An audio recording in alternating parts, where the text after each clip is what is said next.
Hello, and thank you for joining CSO Connected. Today, I am delighted to be here with Fred Copestake. He is a consultant trainer, founder of Brenda's Consultancy, a coach and an expert who has been guiding sales professionals to achieve their best for well over 20 years. He is also the author of Selling Through Partnering Skills, which is going to be key to our conversation today, where we learn and get some of that wisdom and insight from Fred as to how we can all be more successful with our teams and in our businesses. I want to start today by asking you, Fred, to add to that introduction. Tell us a little bit more about yourself. Well, that's a brilliant introduction. Thank you, Tamara. I really appreciate that. I mean, you've hit the nail on the head. That's what I do. That's what I've been doing for the last 20 years. I've been working with salespeople, trying to help them get better. In all sorts of ways, shapes and forms. I was originally employed by a training company. I was a full-time trainer, which is kind of a weird thing. You don't really have that now. But since then, I've worked as an associate, and yeah, very much. More recently, been doing my own thing through Brindis and working with all sorts of different sales teams, different levels, helping people to do what they do and get better at it. Well, most would say that we don't wake up or find ourselves as a child going, I know what I'm going to do. I'm going to go into sales. That's my dream job. So how did you come to being in the profession of sales? Tell us a little bit about your journey and why you love it. Well, funnily enough, my first job was in sales. I talk about it in the book. I was 8 years old, and I was in sales. But don't worry, it's not a sort of child. Yeah, but it's a little bit like that. But what it was is, the family business was a builder's merchant, and at Christmas there was the Boxing Day sale was the big thing. And when I was 8, my dad and my uncle, they were going off to run this, and they said that I could come and I could help. So they kitted me out in this big sort of orange polo shirt down to my knees, this warehouse coat. And I went and stood in this tile store, which was in an old Victorian building, big stone building. It was literally stone cold. And I stood with these tiles when people came who wanted to sort of buy these oddments, putting them in a box and pricing them up or whatever, and signing my name on the chip, the little piece of paper, and sort of sending them back to the checkout thing. And well, I just thought this was brilliant. I was having such a laugh, and they gave me money at the end of the day. They gave me a bonus because they'd known which sales were mine because I put my name on it. I think they might have been having a bit of a laugh at me, but no, but I did that, and I absolutely loved it. And so I've always kind of had commerce in my blood, if you like. I studied commerce at university, came out of uni, went into a job in sales, moved into a sort of a job in marketing, business development. It's something I've always been doing. I just find it so interesting. Well, it's certainly wonderful to work with people, I think, if you like people, I suppose. But I think that's one of the great things about selling is that you get to work with a lot of different types of people and interact with a lot of different types of people that work in a variety of different businesses. And I think salespeople often have in common that we tend to get bored a bit easily, or we like new and different and change and challenge. Do you think that that's been true for you? Absolutely been true for me. My degree was in commerce and Spanish, so I've immediately got a language, and the travel element was also something that I loved. Mm-hmm. And so again, that kind of role is something that would afford me that luxury, if you're not luxury, it's part of the job, but it would let me go and do that. And so my first job, for this proper job, shall we say, after uni was 2 days after my last exam. So all my mates were partying and I've gone off to work and I'm thinking, what have I done here? But it was quite cool because on the second day at work, they said, you're going to Spain next week. So I was on a business trip 2 weeks into my very first job, and we stayed at this really nice hotel in Barcelona, and I'm just thinking, this work life's brilliant. It started to change a little bit after that, but yeah, it is. And so, even from then, I've always met lots of different people, different cultures, different companies. It's been great. It has been a big attraction of it. It really helps you, I think, understand and appreciate lots of things in the world a bit better. But it's sad when that novelty of business travel wears off. I remember those days too. It's like, oh, look, I'm going to get different food. I'm going to eat out today. Oh, look, I'm staying in a new hotel. Oh, wow, I get to learn this new. And then you're like, oh, I got to eat out again today. That's It takes true. a little. When you start going, it's great because hotels have got good salad bars because you've sort of ate all the things you can eat or whatever, and it's like, oh, yeah. And I hope they've got a good gym. It's kind of the more important thing than sort of where you actually are. Well, I think everyone right now would probably welcome a bit of business travel, but we are staying put and staying safe. So we'll have to eat at home another night, I think. I'd love a business trip anywhere at the moment. I really would. Seriously. So, you and I have both been doing this sales thing for some time. In your opinion, how is selling or sales, I'm going to say evolved more than changed? How do you think that it's evolved?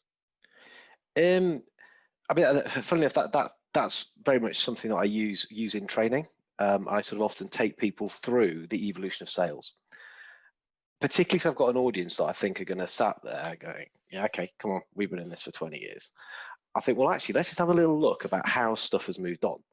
And then I'll kind of even go back to the 50s and sort of say, 50s selling, very much about process. So doing tried and tested things to make sure we do things right every time. And that's all good. Yep, great. We'll take some of that. Thank you very much. You look at the 60s, and I mean, this is very broad, but 60s was probably more of a psychological approach. Yeah, that's where the whole personality profiling, how do people think, what are their preferences, how can we adapt to that came along. Again, we'll train that, we'll use that. I will take anything that I think is going to help. So that's very much, yep, up for grabs. 70s, we probably started a bit more on really focusing benefits. What's in it for me? WIIFM, still use it because it's still very, very relevant. And there's lots of salespeople that still don't talk about benefits, featured dumps and the rest. 80s, yeah, probably take less from there than anywhere else, because for me that was very close type thing. You look at any 80s sales book, kind of, I get images in my head of Gordon Gekko from Wall Street and greed is good and all those kind of manipulative techniques, and think, okay, there's a little bit of stuff there. But if you think about it, the step change in the 90s into consultative selling, I mean, that's the biggie. The salespeople who were the best salespeople were doing what they weren't trained to do. They were asking the questions, and we know all the models and things which came out of that. And for me, that's a real foundation of what good selling looks like now. Yeah. But you can look back and say that's 90s, So yes, we still use that, we still talk about it, but again, think more sort of noughties, if we call it that. We'd be thinking, yes, we need to consult, we need to solve problems, but equally, can we add value at the same time? And so that whole focus into generating insight to be able to add value at the same time fixing stuff, that was what moved the profession. And I do talk about the profession, which moves it on more and more. 10s, I'd say, yeah, needs, consultative selling, value-based selling, but probably more of the whole sales stature, as in, are you the person that can work with me to solve my problems and to deliver that value? I get your company, I get what you're selling, but actually I prefer to that person over there because they seem far more with it and far more able to help. So are you giving that right kind of sales stature or presence or profile, whatever you want to call it? Probably start personal branding if you like. We wouldn't have called it that then. And then we come to 20s, we come to now. And I would say that sales is probably more collaborative than it's ever been. That's the shift, I think, is that we're working with customers far more. We're collaborating, we're doing stuff together, co-creating. And so for me, that was the kind of the bit where I thought, well, this partnering skills thing, working together as partners, even if it's not a formal business alliance, if it's not, you don't have to be selling in channel even, direct salespeople can still use the skills and the mindset to be more collaborative. And I would say that's the very sort of current way of thinking if you want to be successful. Yeah, I would have to agree. And I think the other thing that probably happened in the 2010, this last decade, was this idea of the challenger concept. It was demonstrating thought leadership, but it was also bringing something to the customer that they may not have known, that those foregone conclusions that they came to, that perhaps they needed to rethink what they were doing. And that was a way that you could start to elevate your own personal brand, was that you could demonstrate you had certain industry knowledge or an expertise that that really would benefit them. But I think, I'm wondering if you agree, I think the things that stand the test of time that haven't changed, one is the most successful people were always focused on the outcome that the customer would achieve. You know, it was really about what they got out of it. Are you still there? I'm still here, yes. My screen did something, sorry. And then the second is, it is still about people. That relationship element, the trust, you know, at the end of the day, it's myself and my customer and the stakeholders on their end that have to agree that we're going to do this, and we're going to do it in a certain way, and we're going to do it for a certain price, and we're going to achieve certain outcomes as a result of our working together. And we have to believe that, you know, these are the right people to do that with, because would you agree, in the market, you know, it gets harder and harder to differentiate yourself from a competitor. The time that you have, you know, in terms of having features and benefits or even price points that go ahead of a competitor is very short. And so if we can stay focused on those outcomes and articulate them by collaborating with our customer and formulating them together, and we're a person that they can trust, we are more likely to win. Would that align with what you've kind of discovered? Absolutely, because you said those things together. One of the things that really winds me up is that people buy from people. Yeah. And then stop, nothing else. I will wait for the next thing. People buy from people who will work with me to understand my outcomes and then prove that they've got the right resources and capabilities and everything else to deliver on that. But when I just get the people buy from people, I start thinking, hang on a minute, you're just not a professional friend, are you? You know, they go around just glad handing everyone all this. No, that's not why people buy. But even when you explained it, you talked about outcomes first. Understand the outcomes, then say that you're the person. We can build that relationship and build trust to be able to work together, because that's when the human element does become important.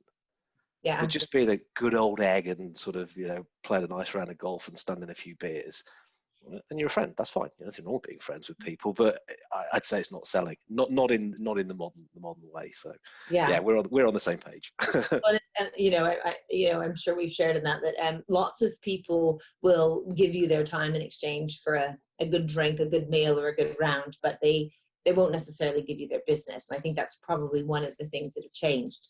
But you know, it leads us nicely into the book. This, you know, selling through partnering skills.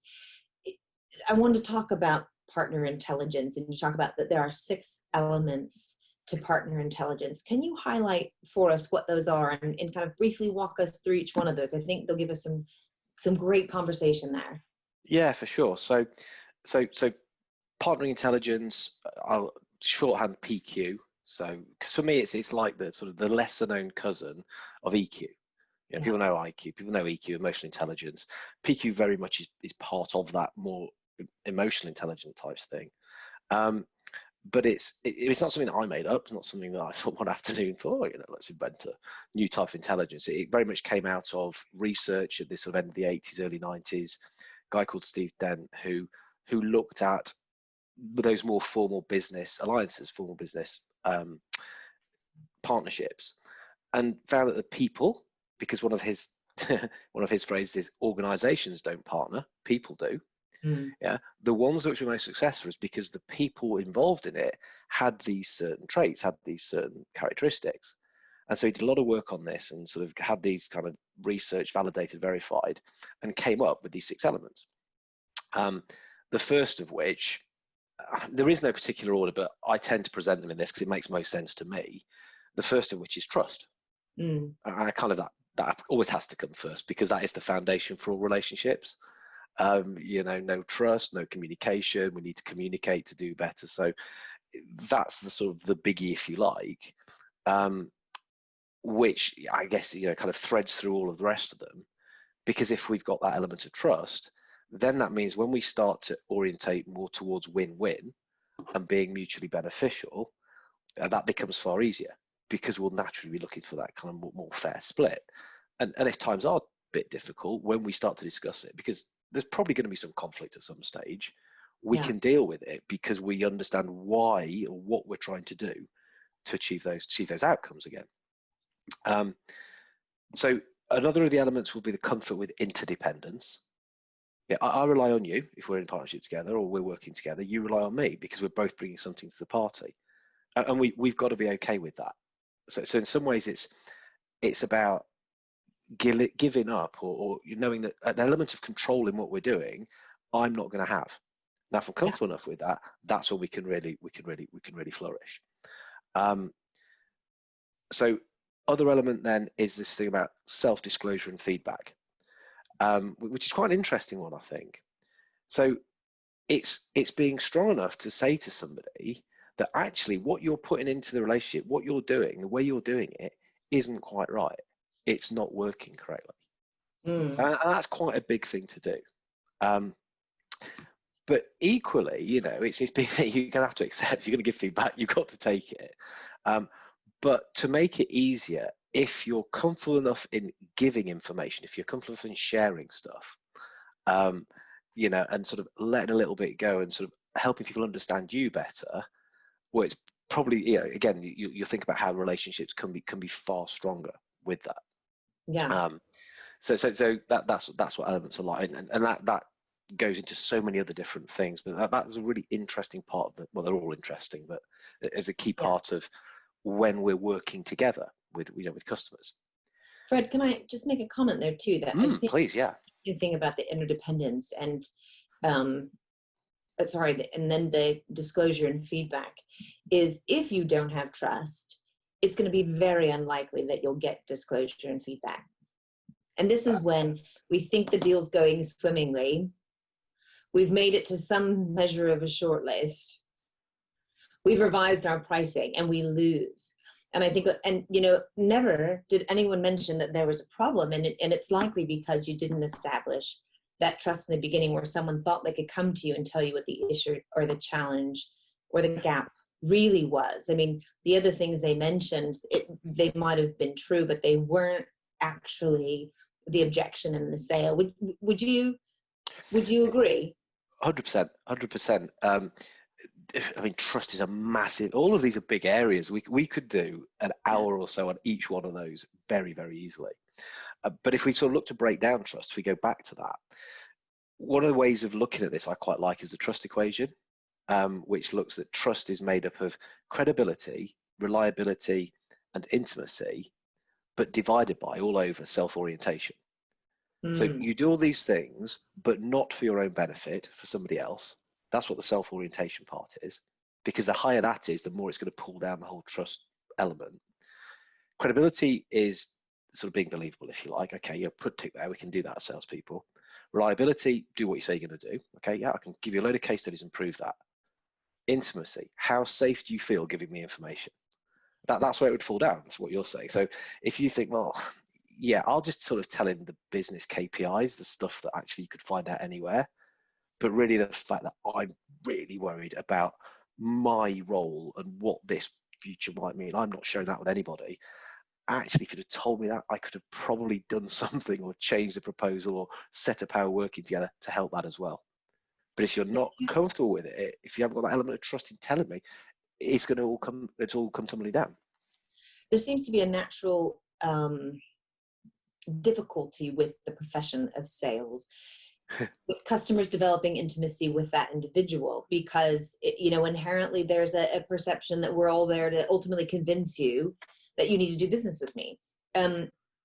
Have you found, I'm just curious, and these are leading questions obviously, but I've found that often using other members of the engagement team to be the way to develop intimacy with the customer. Like, it doesn't actually have to be the salesperson that has the intimacy. It can be the sales engineer, the customer service person, or sometimes the product marketer that you needed to bring in to talk about the roadmap.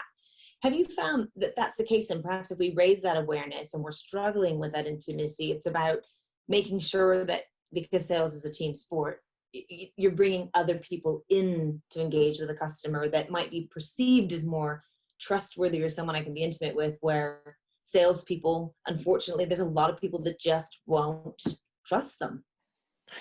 Funnily enough, as you started saying that, I wrote down engineer, just as you were saying the word, because that took me right back to sort of the early days, which was involved in industrial products. And more often than not, the customer would say so much more to the service engineers than they would the salespeople. To literally, it's almost not an exaggeration that a salesperson could go and say, how are things?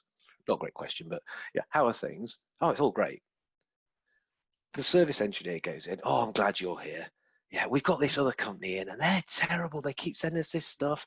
It keeps breaking. It's costing us hours. When the factory's down means it's going to, they basically don't even need to use a consultative sales approach. They'll just download it to their buddy engineer because they feel far safer with them. It's one of them. And, the guy will get it. So actually that was the first thing that came into my mind. And it does make sense, even now, when the salesperson's trying as hard as they can to say, look, I'm professional, this is how we do stuff, trust in me. Actually, there might be a quicker and more efficient way, which is deliberately set up multi-layer selling and have other people go in and do some of that work, because folk will open up to them better. It does make a lot of sense. Yeah, no, I think it's right. And we definitely see that the best salespeople do that, don't they? They kind of share the team and they realize they just can't do it on their own at the end of the day, not because they might not actually have the skills or the emotional intelligence or the partnering desire. It's just the reality of how people work, and at the end of the day we do individually profit off of that transaction, right? I mean, we're there to sell stuff and make a number, and that puts I think a natural block potentially in some trust that over more time you probably can get around, but certainly not initially. All right, so we've talked about comfort with. I mean, just sorry to just there's another one literally earlier this week. There's an MD. I'm not going to say which company, but he's going to be hating me for the next couple of weeks potentially, because what I was saying to his team is that they were really struggling to move up the ladder. I'm saying, well, why are you trying to do it all? The reason you're struggling is because the guys you're trying to speak to probably don't see they'll be getting value from you, and they won't open up to you because they probably think you won't get it. And now I know you will, because I've spoken to you and I can see that. If that's their perception, well, that's the reality. You're going to have to wheel in some of your more senior guys. So go and speak to X, get him involved. So he's going to have all the salespeople in his team. Look, can you come and see? Can you come and see? Now, actually, to be fair, I know that he will think that that's absolutely brilliant and be so happy to help them. Well, probably a lot of them don't realize he started in sales, so he totally gets why they would be doing that, and obviously wants to help them, help the organization. So it can work on so many different levels. Yeah. You bring up a really good point, because I think having led large sales organizations myself, I mean, the danger is that you can become a very interior employee, where you spend your day meeting with the board, the ex-coms, and working out broader business problems. But customers need to feel that level of engagement all the way through the organization, and it's a wise sales strategy to engage that broader set of people across your team, but also up the ladder within your organization, particularly for those larger opportunities or more complex sales, because everyone has some risk in the game, don't they? If they're going to say yes to you, they need to know that you are really focused on them achieving the outcome that you've developed together, that you're focused on. So I think that's a really good reminder that, getting the MD involved, and some sales folks are hesitant. They feel like it makes them look bad or they can't handle it. And actually it does the opposite. I think it showcases their intelligence to say, I know that I need to bring this person in because you're going to say the right thing, and they want to hear it from you. They've heard it from me already. Yeah. That was precisely the advice I gave. You will look better for doing it. They will not look down and you think you can't do your job. The mental note will be, this guy knows what he's doing. By getting me involved, he completely gets it, rather than messing it up and then you having to explain why you didn't when it was clearly the thing to do. And I could see some of the cogs going around, and some of them have got it. Like I say, so he's got a busy couple of weeks, but hey, he'll be pleased for it. Come back and thank you later, right? When they get the business. Yeah, when they get the orders in, yeah.